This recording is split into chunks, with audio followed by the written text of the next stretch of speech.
우리가 지난주부터 부흥을 이야기하고 있습니다.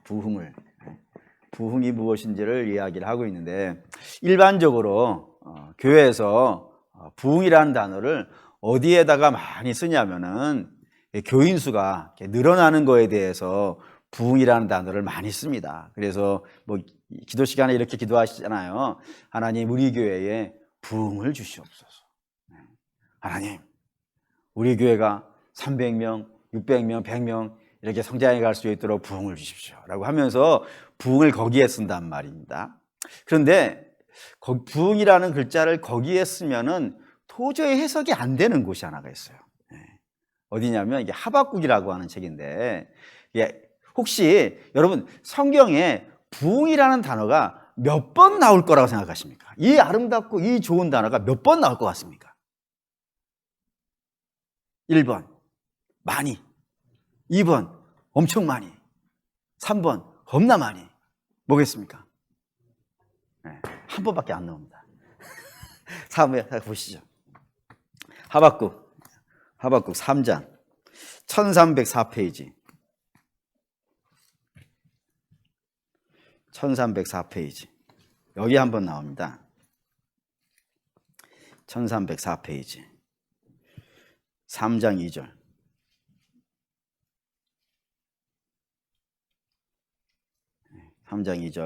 읽겠습니다. 여호와여, 내가 주께 대한 소문을 듣고 놀랐나이다. 여호와여, 주는 주의 일을 이 수년 내에 부응하게 하옵소서. 이 수년 내에 나타내시옵소서. 진노 중에라도 긍휼을 잊지 마옵소서. 여기 딱 한 번 나옵니다. 근데 여기 딱 한 번 나오는데, 이 일반적으로 말하는 사람 수가 늘어난다라는 개념을 여기다 집어넣으면 이 본문이 해석이 안 되는 거예요. 이 내용이 이렇습니다. 이 하박국이라고 하는 예언자가 하나님께 기도를 하는 거예요. 하나님, 왜 이 땅에 강포가 넘칩니까?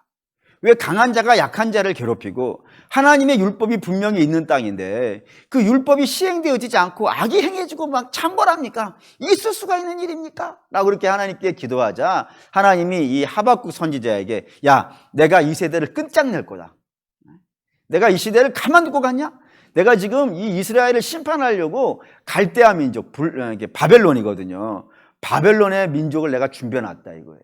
그래서 저 민족을 통해서 이 땅을 내가 진멸해 버릴 것이다 라고 얘기한 거예요. 그러자 하박국이 놀래가지고, 하나님, 어떻게 제가 저 나쁜 사람을 혼내주라 그런 것인데 이방 민족이 쳐들어오면 뭐 의인이건 악인이건 뭐 다 고통받지 않겠습니까? 그 어떻게 그럴 수가 있겠습니까? 라고 하시자 하나님께서, 그리고 내가 저 블레셋도 내가 심판해가지고 나만이 진림을 내가 드러내겠다 라고 얘기하신 거예요. 그러면서 의인은 걱정하지 말라. 의인은 걱정하지 말라. 왜요? 거기에 유명한 말이 등장하는 거예요. 의인은 뭐로 산다고요? 믿음으로 사니까. 의인은 어느 시대가 오든지 믿음으로 사니까 염려하지 말라. 반드시 내가 악인은 심판을 할 것이다 라고 얘기한 거예요. 그래서 이스라엘은 어떻게 될 거예요? 이제 망할 거예요. 망해가지고 다 끌려가고 포로로 가고 다 그렇게 될 거예요. 그 상황을 놓고 지금 하박국이 3장에 기도하는 겁니다. 하나님, 다시 부흥케 해주십시오. 진노 중에도 자비를 잊지 마십시오. 이 개념에 사람 수가 늘어나는 게 들어갈 수 있겠어요? 없겠어요? 없는 거예요. 부흥이라고 하는 것은 사람이 늘어나는 개념이 아닌 거예요. 그러니까. 그래서 이제 우리가 흔히 이거를 리바이벌이라 그래요. 리바이벌이라고 그래요. 뭐냐면 다시 살아난다. 다시 살아난다. 그래서 이거 히브리어로도 있어요. 히브리어로 부흥이 무슨 뜻이냐면 하야예요. 하야. 영어는 영어로 쓰고 히브리어는 한글로 쓰는 이름은 뭘까요? 여러분이 모든 거 히브리어로 쓰면 한글로 써더니 친절한 목사 이렇게 불러줘야 돼. 하야라고 썼으니까 어디서 들어본 것 같지 않아요? 비슷한 단어가 생각이 나야 되는데 워낙 유명하니까. 앞자 똑같아요. 이거 똑같아. 이것까지. 그치. 하와가 여기서 나왔어요. 하와의 뜻이 생명이에요. 생명. 그러니 부흥이라는 건 뭐냐면 생명이 다시 돌아오는 거예요. 죽었던 자가 살아나는 것이고, 망했던 자가 일어나는 것이고, 쓰러졌던 자들이 다시 서는 그런 역사가 부흥이라 이겁니다. 그래서 부흥이라는 글자는 한 번 나오지만 성경에 부흥에 관련된 이야기는 어마어마하게 많습니다. 얼마나 많냐면은 이 가장 유명한 이야기 중에 하나가 에스겔 골짜기의 마른뼈 환상이에요. 그 마른뼈라는 게 뭐겠습니까? 죽어서 이미 오래되어 그의 생명의 진토마저도요 하나도 남아있지 않은 상태, 그런 상태에 있는 것이 이스라엘이지만 그 이스라엘에게 하나님의 영이 쫙 임하니까요 그 마른 뼈들이 군대가 되어지는, 다시 생명을 얻어가는, 이것이 뭐라고요? 부흥이라 이겁니다. 그러니 우리가 이제부터는 이 얘기를 들었으니까 여기 계시는 분만큼은 교회에서 기도하실 때 부흥을 주십시오를 사람 수 늘어나는 걸로 생각하지 마시고 부흥을 주십시오라는 기도를 반드시 하셔야 되는데, 그때는 어떠한 개념으로요? 죽었던 영혼들이 살아나게 해주시고 망했던 영혼들의 소망이 생기게 해주시고 소망 없는 백성들에게, 절망한 백성들에게 말할 수 없이 놀라운 생명의 기운이, 소망이 생겨나는 역사에 있게 해주십시오 라는 개념으로 부흥이라는 글자를 사용해 주시기를 부탁을 드릴게요. 그 때문에 이제 그러면 이런 부흥이 어떻게 나타나는가? 우리가 이런 부흥을 소망해야 되지 않겠습니까? 아멘 되시죠? 그럼 이런 부흥이 어떻게 하면 다시 이 시대에 일어날 수 있겠는가? 라고 하는 개념으로 한번 오늘 말씀을 좀 들어봅시다. 교회 역사 있잖아요. 교회 역사에 교회가 항상 좋았던 시절만 있었던 건 아닙니다. 여러분의 신앙도 그렇죠. 여러분의 신앙도 제가 딱 보니까 널뛰기 하죠.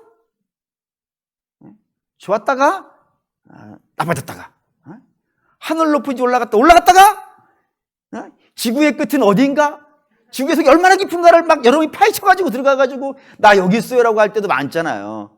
여러분도 그렇다 그러면 교회는 어떨 것 같습니까? 교회 똑같아요. 교회도 좋았던 때가 있고 나빴던 때가 있고, 그 나빴다가 다시 일어난 때가 있고 막 이렇게 돼 있어요. 근데 이 죽어 있다고 생각했던 때에 다시 교회가 일어날 때, 다시 부흥의 역사가 나타날 때는 반드시 두 가지가 있습니다. 예외가 없습니다. 항상 이 두 가지가 나타나요. 그걸 한번 볼까요? 자, 봅시다. 요한계시록 3장.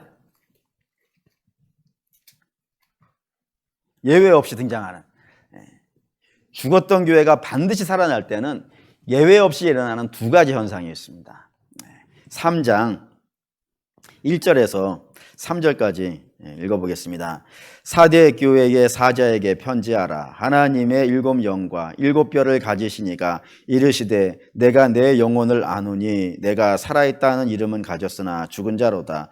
너는 일깨어 그 남은 바 죽게 된 것을 굳건하게 하라. 내 하나님 앞에 내 행위에 온전한 것을 찾지 못하였노니 그러므로 내가 어떻게 받았으며 어떻게 들었는지 생각하고 지켜 회개하라. 만일 이를 아니하면 내가 도적같이 이르리니 이때에 내게 이를진지 내가 알지 못함이니라. 이제 여기 두 가지가 등장했습니다. 두 가지. 사대교회라는 곳인데 사대교회를 성경이 뭐라고 설명하냐면 네가 살았다라고 하는 이름만 가지고 있다 이거예요. 이름만 교회로 가지고 있지 실제로는요 죽어있는 교회라 이거예요. 근데 이 죽어있는 교회가 다시 부흥하기를 원하느냐, 다시 살아나기를 원하느냐, 그럼 반드시 두 가지가 있어야 된다는 겁니다. 그 첫 번째가 뭐냐면 이렇게 돼 있어요. 3장 3절에 내가 어떻게 받았으며 어떻게 들었는지 생각하라. 이게 뭔 말일까요? 여러분들은 복음이겠죠? 복음이겠죠? 우리 들은 건, 우리가 듣고 받은 건 다 복음이겠죠? 그 복음을 무엇으로 듣고 무엇으로 받습니까? 가장 대표적인 거. 여러분들이 믿음을 어떻게 갖기 시작한 거예요? 뭘 통해서 받기 시작한 거예요? 성경입니다. 우리는 성경을 통해서 들었어요. 저도 성경을 통해서 들었고, 여러분도 성경을 통해서 들었고, 여러분들이 성경을 읽으셨고, 항상 성경을 통하여서 우리가 믿음이라는 걸 확인해 왔다 이겁니다. 그래서 이 부흥이라는 것이 일어나려면 반드시 뭐가 회복되어야 되냐면 성경이 성경의 지위와 역할을 회복을 해야 돼요. 예외가 없습니다. 예를 든다면 교회가 죽어있던 시절 중에 하나가 중세교회였어요. 중세교회를 우리가 암흑기라고도 하고, 영적인 암흑기, 절망기, 어떤 안 좋은 표현을 다 쓰는 것이 중세교회였다 이겁니다. 근데 그 중세교회가 죽게 되어져 있는 중요한 이유 중에 하나가 뭐냐면은 성경을 읽지 못했다 이거. 성경을 모든 백성들이 읽어야 마땅한데 모든 백성이 읽어야 마땅한데 모든 백성들이 읽지 못하도록 만들었어요. 방법은 이거예요. 일반 백성들이 쓰지 않는 언어로만 성경을 써놓는 거예요. 예를 들어서 제가 여기다가 이렇게 써놓은 이유가 있어요. 히브리어로 써놓으면 몰라요. 중세교회는 구약 성경은 다 히브리어로 써놨어요. 신약 성경은 전부 헬라어로 써놨어요. 그리고 나머지 성경들은 전부 라틴어로 썼어요. 그다음에 이런 히브리어나 헬라어나 라틴어 같은 경우는 전문 교육을 받은 사람만이, 그래서 그때는 전부 다 신부들만이 성경책을 딱 가지고 있었던 거예요. 전문 교육을 받은 사람만 이 성경을 보고 있었지 다른 사람들은 못 보게 했다 이겁니다. 못 보게 하니까 백성들이, 일반 성도들이 하나님의 말씀을 아는 수준이요, 현격하게 떨어져 버린 거예요. 현격하게 떨어져 버리니까 이때부터는 강단에서 오만 사기를 다치기 시작합니다. 예를 든다면 교황무호설, 교황은 틀리지 않는다 이거예요. 하나님의 대리자다, 그런 표현이 성경에 있지도 않는데 교황무호설도 등장하기 시작했고, 다음에 마리아 숭배사다. 그리고 마리아만 숭배하는 게 아니죠. 뭐 달마다 날마다 성인들이 있어요. 그래서 그 날에 가면 그 성인 앞에 가서 뭐 기도하기도 하고 말이죠. 심지어는 뭐 전쟁도 성경 갖고 막 일으키는 거예요. 뭐 십자군 전쟁의 대표일 거예요. 이런 식으로 하나님 뭐 면죄부를 파는 일도 있고, 이루 말할 수 없는 악행들이 이제 진행이 되는데 일반 백성들은 다 뭐라고 생각하는 거예요? 우리 신부가, 우리 추기경이, 우리 교황이 얘기했으니까 이건 다 어디에 있는 얘기일 거라는 거예요. 성경에 있는 얘기. 신의 명령이야 그냥. 그래서 그게 당연한 듯이 살았단 말이에요. 그게 암흑기라 이거예요. 성경이 성경의 지위를 잃어버린대. 그랬더니 그 시대가 완전히 뭐 영적으로 막 다 핍박하고 그냥 오만 안 좋은 상황들이 된 거예요. 이거를 보다 못한 사람들이 등장했는데 그 사람들이 그 유명한 종교개혁자들이라고 불리는 사람들이었습니다. 그 사람들이 일어나가지고 외치는 세 마디가 있어요. 표. 이 표는 뭐 우리 성도들도 좀 알아주면 좋겠어요. 뭐 오직 믿음, 오직 은혜. 세 번째는 오직 성경. 그래서 이들이 성경을 막 번역하기 시작한 거예요. 맨 처음에 자기 나라의 말, 자기 백성들, 자기 교구 안에 있는 성도들을 위해서, 자기 영역 안에 있는 성도들이 하나님 말씀을 알아야 저 악한 자들이 사기를 치는데 분별을 할 수 있지 않겠느냐. 그래서 막 성경을 번역하기 시작했고, 맨 처음 번역한 사람이 루터였어요. 마틴 루터가 번역하고 구텐베르크가 활자로 찍어가지고 막 폐패해버린 거예요. 그러면서 종교개혁이 뭘 통해서 일어난 거예요? 성경 때문에 일어난 거야 이겁니다. 그러면서 그 무지에서 깨어나기 시작했다라고 되어져 있어요. 우리 조국교회도 마찬가지입니다. 선교사들이 뭐 들어오기 전부터 우리는 성경이 들어왔었는데, 일단 선교사들 들어온 다음부터 얘기를 해봅시다. 선교사들이 들어오고 와서 우리나라를 봤더니 우리나라는 너무 심각한 상태에 있는 거예요. 가장 대표적인 게 우상이 너무 많아. 집마다 우상이 넘쳐요. 그리고 심지어는 뭐 지금은 또 그런 분들이 있다는 얘기를 내가 가끔은 들어봤는데, 지금도 그렇다면 지금부터 한 100년이나 200년 전에는 심각했을 거예요. 뭐냐면은 이 제사가 1년에 한 번, 두 번이 아닌 거예요. 뭐 달마다 몇 번씩 있어요. 그러니 맨날 제사야, 맨날 제사. 그래서 우상이 너무너무 차고 넘치는, 거의 뭐 우리가 뭐 베트남이나 캄보디아 선교 가면은 뭐 그 집 앞에 음식물 그게 보면서 우습잖아요. 그게 100년 전 우리나라 땅의 이야기라니까요. 뭐 제사가 넘쳐났을 뿐만 아니라 모든 게 다 신이에요. 심지어는 질병도 신이에요. 병도 신이에요. 그 병 중에 제일 유명한 신이 하나가 있죠. 그러니까 마마라고 불렸던 신. 천연두란 말입니다. 그걸 신이라고 불렀단 말이에요. 뿐만 아니라 뭐 그 뒤에도 뭐 하여튼 오만 안 좋은 것들이 많았습니다. 술에 쩔어 있고, 마약에 쩔어 있고, 노름에 쩔어 있어가지고 1년 농사 지은 거 다 노름판으로 넘겼을 뿐만 아니라 그 노름판에서 넘길 때 부인과 자식도 넘겨버리고, 이런 일들이 막 비일비재로 일어나고, 애들이 앉아가지고 길거리에서 담배 피고 있고 마약하고 있고 아편하고 있고, 하여튼 안 좋은 것들로 가득 차 있을 뿐만 아니라, 그리고 오랜 세월 동안 신분제에 쩔어 있어가지고 소망이 없는 거예요. 혹시 그 조선 명탐정 2라고 하는 영화 있는데 거기에 노비의 딸의 이야기가 나오는데 그 노비의 딸, 노비예요, 노비. 노비의 딸에게 이제 이 어사야, 어사. 예? 주인공이 어사예요. 양반 어사가 물어봐요. 야, 너는 꿈이 뭐냐? 라고 했더니 얘가 가만히 있는 거예요. 그래서 왜 꿈이 없냐 그랬더니 아직 생각해 본 적이 없대. 그게 그 당시의 모습이에요. 아무도 내가 어떻게 될 거라는 소망이 없는 땅이에요. 그런 땅이었다 이겁니다. 뿐만 아니라 복잡하죠. 일제시대도 있고 하여튼 영적으로 너무 피폐되어져 있는 이 땅을 어떻게 하면 회복할 수 있을까 생각해서 그들의 결론이 뭐냐면은 성경을 뿌리는 거였어요. 그때는 이렇게 활자술이 있는 게 아니니까 저녁마다 성도들이 모여가지고 마가복음을 막 쓴 거예요. 써 거예요. 쪽복음이라 그래요. 쪽복음. 성경을 다 써서 배포할 수가 없으니까 쪽복음, 마가복음이 복음서 중에 제일 짧거든요. 그거를 밤새 써가지고 그걸 막 나눠주기 시작한 거예요. 그런 열정이 우리에게 있는가? 어쨌든 막 이렇게 쪽복음을 써가지고 막 돌리고 배포하고 하고 그리고 그 복음을 알려주기 위해서 학당을 열은 거예요. 왜냐하면 글을 모르니까. 그래서 한글을 가르치기 시작한 것은 성경 읽게 하려고 가르치기 시작한 거예요. 다른 걸로는 조선시대는 글이라는 거를 일반 백성이 아는 걸 싫어했기 때문에 아무도 안 알려줬는데 교회에서 이 성경을 읽게 하려고 막 와가지고 기역, 니은, 디귿, 시문의 상록수의 채연 누나인가? 어쨌든 채연이든 채옥이든 모르겠어요.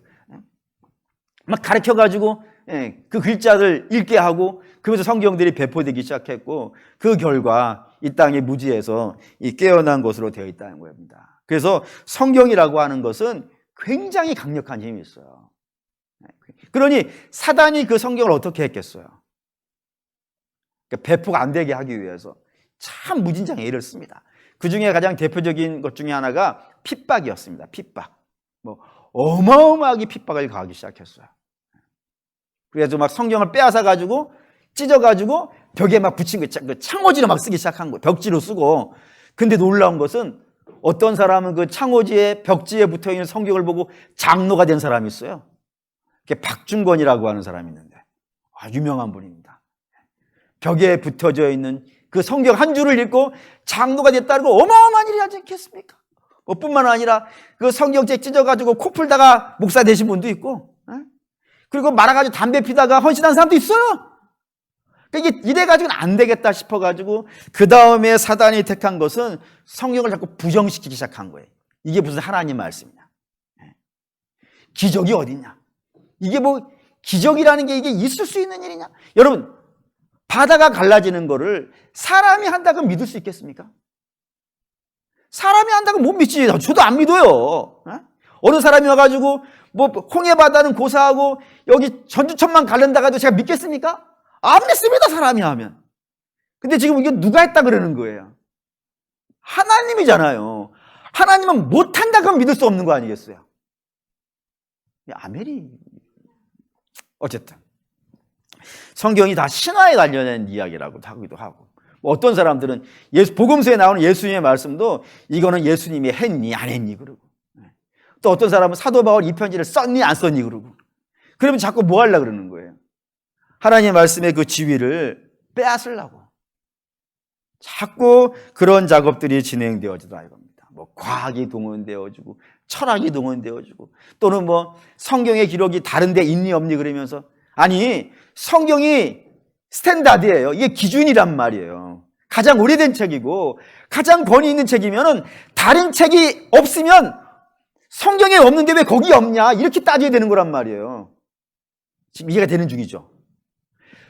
성경이 없고 여기 있으니까 성경이 틀렸네가 아니라 성경이 없으면 여기 있는 게 이상한 거란 말이에요. 눈만 깜빡거리십니까? 그게 맞췄습니까? 이게 스탠다드 기준이란 말이에요. 그러면 그런데 있는데 오히려 다른 책 갖고 와가지고 왜 이 책에는 없는데 성경에는 있냐? 이 책에는 없는데 이쪽에 있는데 없냐고 하면서 자꾸 성경을 다른 책에 갖다 기준으로 바꾸려고 그러고, 그러면 자꾸 하나님의 말씀을 권위를 떨어뜨리려고 한다 이겁니다. 근데 저는 세상 사람들은 그럴 수 있다라고 생각을 해요. 왜냐면 모르니까. 근데 제가 가슴 아파하는 거는 성도들 중에서도 하나님 말씀의 권위를 잘 인정하지 않은 사람들이 굉장히 많아요. 이런 모습입니다. 성도들 중에 하나님 말씀을 하나님 말씀대로 인정하지 못하는 사람들이 나타나는 특징이 세 가지가 있는데, 그 첫 번째는 뭐냐면은 성경을 나누는 거예요. 나눠서 내가 좋아하는 말씀, 내가 안 좋아하는 말씀, 이렇게 구별해가지고 어느 쪽만 읽는 거예요. 좋아하는 거. 그럼 뭐를 좋아하겠어요? 성경 말씀 중에 일반적으로 사람들이 어떤 거를 좋아하겠어요? 뭐 하면 복이 있다. 내 끝이 창대하리라. 욥이 한 말도 아닌데. 그걸 왜 좋아할까 그렇게? 내 시작은 미약하였으나 끝은 창대하리라는 거는 어리석은 세 친구 중에 하나가 한 건데, 그거를 마치 하나님이 하신 것처럼 벽에다 쫙 걸어놓고 그런 집 가면 마음이 좀 심란해요. 욥기를 읽어보고 붙여놓은 건가? 반면 뭐는 안 좋아해요?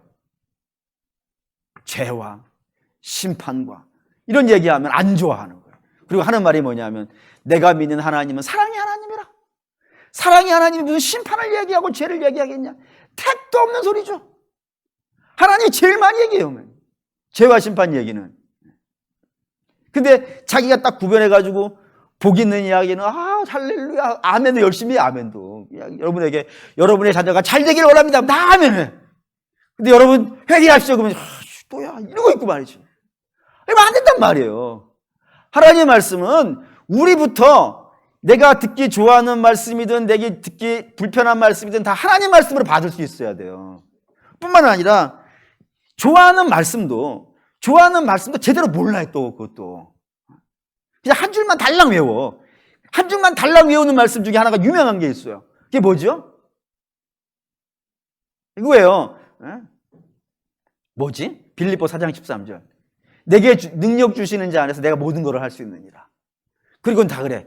하나님께서 내게 능력 주시는 자에서 난 다 할 수 있다. 난 다 할 수 있다고. 택도 없는 소리지 그거는. 바울이 내게 능력 주시는 자 안에서 내가 다 할 수 있습니다. 무엇이든지 할 수 있습니다. 말을 어디서 한 거예요? 감옥이에요, 감옥. 감옥 안에서 한 거예요, 감옥 안에서. 그게 감옥 안에서 할 수 있는 말입니까? 왕궁에서는 할 수 있는 말이지. 그러니까 사도 바울은 나는 감옥에 있든지 나는 감옥 밖에 있든지 나는 배부르든지 나는 배고프든지 내가 높은 자리에 있든 낮은 자리에 있든 하나도 문제가 안 된다 이거예요. 내가 하는 일에 내가 하는 일. 그게 뭐죠? 복음 전하는 일. 이 복음 전하는 일에 감옥에 있으면 간수들에게 전하면 되고, 밖에 나와 있으면 밖에 있는 사람에게 전하면 되고, 배고프면 같이 배고픈 사람에게 전하면 되고, 배부르면 같이 배부른 사람에게 전하면 되는 거예요. 하나도 문제 안 된다 이거예요. 이런 뜻인데 그거를 마치 내가 모든 것을 할 수 있습니다라는 그쪽에 갖다가 딱 붙여놓고 그리고 암송하고 있는 거예요. 그리고는 뭐 안 되면 하나님 내게 능력 주시는 자에서 다 할 수 있다. 근데 왜 안 됩니까? 라고 따지고 불평하고. 정말 골치 아프단 말입니다. 뿐만 아니라 그것도 그래도 좀 양호한 편이에요. 그것도 좀 양호해요. 한 줄이라도 달랑 외우고 있는 것만이라도. 제일 심각한 건 뭔지 아십니까? 제일 심각한 건 그것도 안 믿어요. 내게 능력 주시는 자에서 내가 뭐든지 할 수 있습니다 말 자체도 안 믿는, 성경은 어디서만, 설교의 단상에서만 증거되어지는 이야기이고 생활 속에서는요 아무 능력이 없는, 내 삶에는 아무런 영향을 줄 수 없는, 그냥 성경은 교회 갈 때 들고 가는 책이고 마치 입장권 같이. 그래서 앞으로는 성경책을 들어올 때 우리 이제 교육자들이 딱 서가지고 입장권 보여주십시오. 한번 성경책 딱 내놓고 들어오고 뭐 이렇게 할 것 같아. 그런 식으로만 생각하는, 내 삶에 아무리 읽어도 소용없는 그런 말씀 정도로 치부되어지는 것이 성도의 모습이기도 하더라 이겁니다. 이게 다 이래가지고는 하나님 말씀이 내게 의미가 없죠. 뭔 능력이 있겠습니까? 그래서 성도는 세 가지, 빨리 세 가지 다 못하겠네 오늘. 세 가지 합시다. 성경은 히브리서 4장 13절 12절 13절, 히브리서 4장 12절 13절 세 가지를 합시다. 4장 12절 13절 읽겠습니다. 하나님의 말씀은 살아있고 활력이 있어 좌우의 날선 어떤 검보다 예리하여 혼과 영과 및 관절과 골수를 찔러 쪼개기까지 하며 또 마음의 생각과 뜻을 판단하나니 지으신 것이 하나도 그 앞에 나타나지 않음이 없고 우리의 결산을 받으실 이의 눈앞에 만물이 벗겨질 것 같이 드러나니라. 이 말이 굉장히 뭐 이렇게 하나님 말씀을 설명하기 위해서 옆에 많은 단어를 붙여놔가지고 처음에 읽으면 이게 뭔 얘기인가? 라는 생각이 좀 들어가실 텐데 제가 요약해서 말씀을 드릴게요. 단 한 줄의 원래 내용은 뭐냐면 하나님 말씀은 다 이루어진다 이겁니다. 남김없이. 여러분 이런 믿음이 있어야 돼요. 이 말씀이 그냥 종이에 하얀 종이에 글씨로 쓰여져 있는 사람들의 이야기가 아니에요.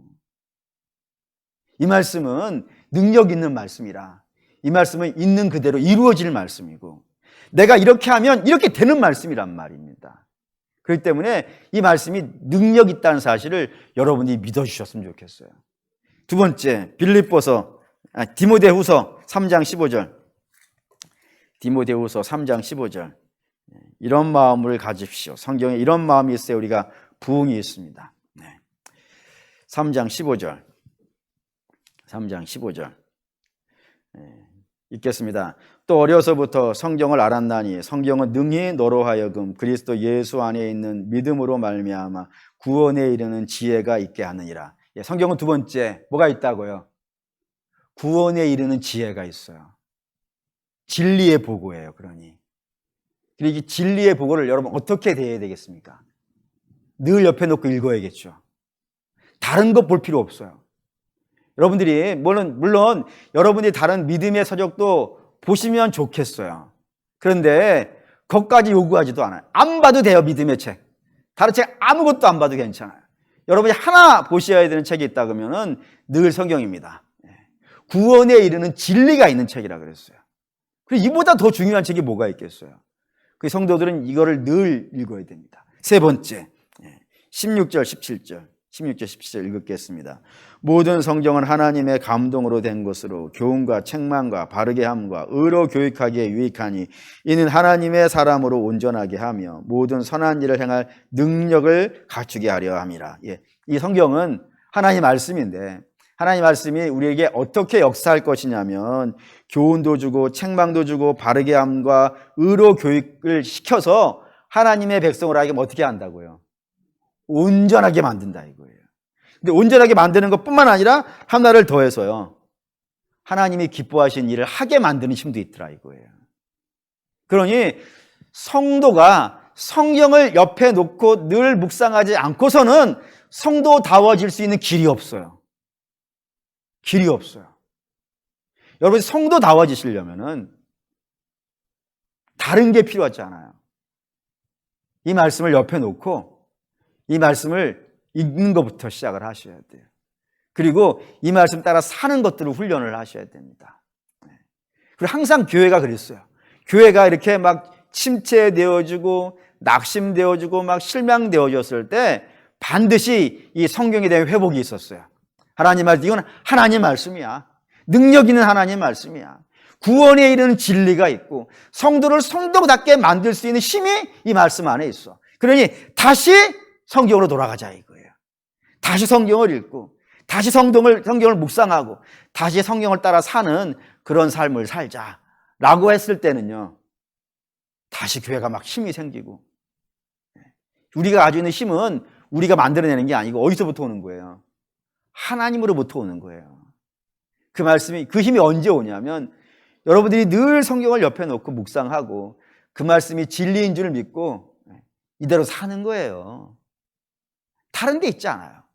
돈이 많아서 되는 것이 아니고 힘이 많아서 되는 것이 아니고 성도의 성도다움인 이 말씀이 묵상하고 따르는 데부터 시작이 되더라 이겁니다. 그러니 바라고 원하는데 우리 부흥해야겠죠. 심령의 부흥이 있어야 되고 교회의 부흥이 있어야 되고 시대의 부흥이 있어야 돼요. 이 말씀까지는 하고 마칩시다. 제가 이번 코로나를 쭉 지나가면서 집중적으로 자꾸 하나님이 제게 보여주시는 장면이 하나가 있어요. 그게 뭐냐면은 20대입니다. 20대. 20대가 자꾸 눈에 보여요. 하나님 저기 자꾸 보여주시는 것 같아. 자꾸. 예를 들면 신천지에서 집단으로 감염된 사람의 80%가 20대예요. 그리고 이번에 이태원 클럽에서 감염된 사람 80%가 20대예요. 그리고 뉴스에 계속 나오니까 그 N번방위가 되어 있잖아요. 그 성착취물의 집단적인 생산자와 소비자가 다 20대예요. 80%가. 오늘 여기 저수지를 갔더니 한 아가씨가 뛰어내렸어. 물론 제가 뛰어내린 장면을 본 건 아니고 그 아가씨가 뛰어내렸는데 다른 한 청년 남자가 같이 뛰어내려가지고 그 아가씨를 건져내는 데부터 봤어요. 그리고 좀 있다가 막 119가 막 오고 그래가지고 그 아가씨를 이렇게 건져서 가는 장면을까지를 제가 보고 왔는데 분명 20대 후반쯤 되는 것 같아요. 아니면 30대 초반이 될까. 근데 자꾸 마음에 자꾸 20대 사람들이 자꾸 하나님이 보게 하시는 거예요. 우리 시대에 가장 무너진 세대가 아니겠는가. 10대는 그래도 부모님 손에 끌려서라도 교회 나와요. 근데 20대는 그것도 무너져 있는 것 같아요. 여러분, 이게 좀 돌아봐야 되지 않을까? 왜 이렇게 무너졌을까? 오늘 말씀으로 결론을 드릴게요. 우리 어른들이 하나님 말씀을 제대로 믿고 따르지 않았기 때문이지 않을까? 하나님 말씀. 근데 걔네들이 결국에는 10년 전이나 다 뭐 교회에 있었겠죠. 그래서 어른들이 신앙생활 하는 걸 봤을 거야. 근데 어른들이 신앙생활 하는 걸 봤는데 저분들은 신앙생활이 그냥 성경을 듣는데 설교를 듣는데 그거 자기 삶이 안 가. 그걸 안 믿는 것 같아. 그러니까 오래 믿어온 분들도 안 믿는 거를 정말 믿으려고 할까? 그런 생각이 제가 들었어요. 이번에 쭉 한 두세 달 거쳐오면서 하나님이 자꾸 그걸 보게 하시는가 하면서. 사랑하는 우리 믿음의 성도 여러분, 그래서 20대를 책망하자는 얘기가 아닙니다. 우리가 어디서부터 회복되어야 되냐면 그래도 하나님을 알고 하나님을 사랑하는 분들에서부터 성경이 성경되어져야 될 것 같아요.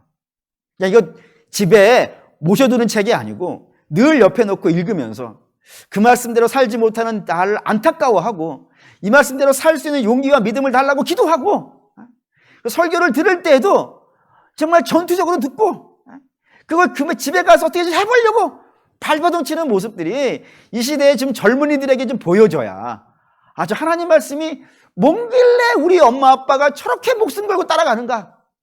찬송가 이거 있죠. 나의 사랑하는 책 비록 헤어졌으나 그 다음에 뭐죠? 어머님의 무릎 위에 앉아서 재미있게 듣던 말, 어머님이 읽으면서 눈물 많이 흘린 것.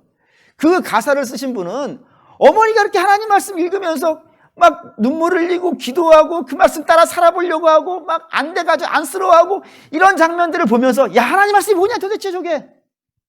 그러다가 젊은 시절에 방황을 한 것 같아요. 젊은 시절에 방황을 했는데 그 어머니가 성경 읽으면서 기도하던 그 모습 떠올리면서 돌아오고 있는 그런 찬송이지 않습니까? 이게 좀 필요하지 않을까? 우리 20대 돌아오려면 우리 어른들이 먼저 하나님 말씀을 하나님 말씀 되게 해서 그 말씀 붙잡고 몸부림치고 이게 진리야. 다른 데 진리가 없어. 이 말씀대로 안 살기 때문에 망하고 있는 거야. 우리 이제부터 이 말씀대로 사는 것부터 해야 돼 라고 해야 이 부흥의 시대가 오지 않겠는가 라는 생각이 이 코로나를 통해서 제가 본 겁니다. 사랑하는 믿음의 성도를 바라고 원하는데 지금도 수많은 20대들이 저수지에 들어가는 거예요. 꼭 물에 들어가야 들어가는 게 아니잖아요. 동성애에 빠지고 쾌락에 빠지고 믿음에서 탈락하고 엉뚱한 데 이단에 빠져있고 다 저수지 아니겠습니까? 저들을 돌아오게 하려는 사명이 저들에게는 못해요. 저들이 어떻게 하겠습니까? 들어가 있는데 누군가 따라 들어가주는. 그래서 그 청년이 너무 멋있더라고. 근데 참 마지막에 재밌었던 게 뭐냐면 그 아가씨를 거저 나오니까 막 부끄러워가지고 막 이러고 있는데 그 청년은 아주 기가 당당하게 서와가지고 뭐 소방관 아저씨가 물어보니까 야 웃으면서 대답을 해. 그때 전부 그의 지금 제 생각이 제 생각? 이거 진리가 아니고 하나님 말씀하신 것도 아니에요. 하나님 앞에서 제 모습이 그러지 않겠는가?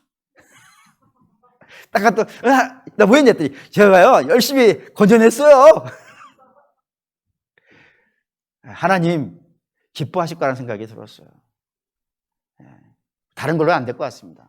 사랑하는 우리 믿음의 성도 여러분, 바라고 원하는데, 저와 여러분부터 여러분 앞에 있는 성경이 진리임을 믿길 바랍니다. 여기에 보물이 있고요. 온 재산을 갖다 바쳐도 아깝지 않을 만큼 놀라운 것이 있고요.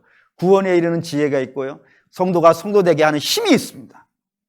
그 힘을 여러분들이 느낄 수 있는 해가 될 수 있도록 무시로 기도하시면 성경 읽으실 수 있기를 주의 이름으로 축원합니다. 아멘.